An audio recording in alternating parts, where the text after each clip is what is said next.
Pendant la mort de M. Carlos, ça a touché tout le monde, puisque c'est quelqu'un qu'on connaît bien, très effacé, et qui a toujours l'envie de donner un peu plus de conseils à son entourage quand vous le fréquentez. Ça m'a beaucoup touché. Pourquoi ça m'a touché?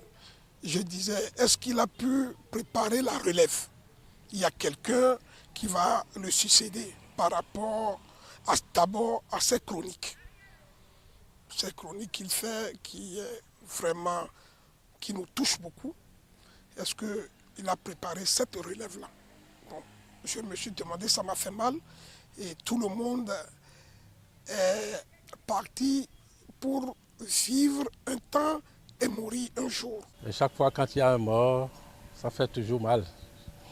Et c'est avec un grand pincement au cœur que j'ai appris la nouvelle. Jérôme Carlos est un monument intellectuel, journalistique aussi. Et c'est un homme vraiment humble. C'est un homme de grande capacité intellectuelle, mais très humble.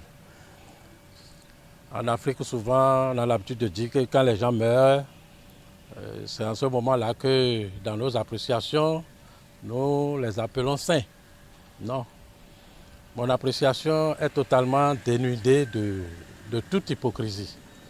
Donc Jérôme Carlos, c'est un baobab qui est tombé. Et c'est une perte immense pour notre pays, à tout point de vue. C'est Dieu qui élève les gens. C'est Dieu qui donne toujours le pouvoir. C'est lui qui m'a dit pour la première fois d'aller lire Romains 13. Toute autorité vient de Dieu.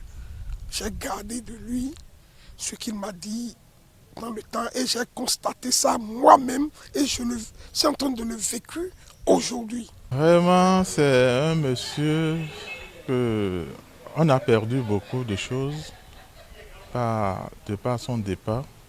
Parce que quand vous allez le voir, les conseils que vous recevez de lui et ses émissions à la télé, on voit que c'est un monsieur très posé et qui n'est pas venu devenir journaliste pour le plaisir d'être journaliste. Il a la passion. On voit que c'est quelqu'un qui a la passion du travail qu'il est en train de faire.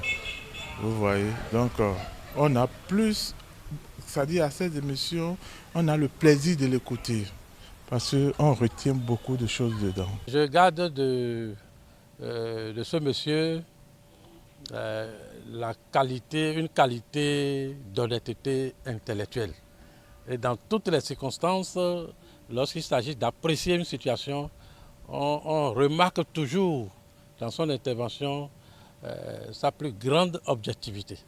C'est ce que je remarque. C'est-à-dire que ce n'est pas quelqu'un qui est souvent ballotté selon les intérêts. Non, d'un côté à l'autre selon les intérêts, ballotté d'un côté à l'autre selon les intérêts, non. C'est un monsieur, et malgré sa dimension intellectuelle, n'est pas omnibulé par une recherche effrénée d'intérêts personnels. Il a toujours été égal à lui-même.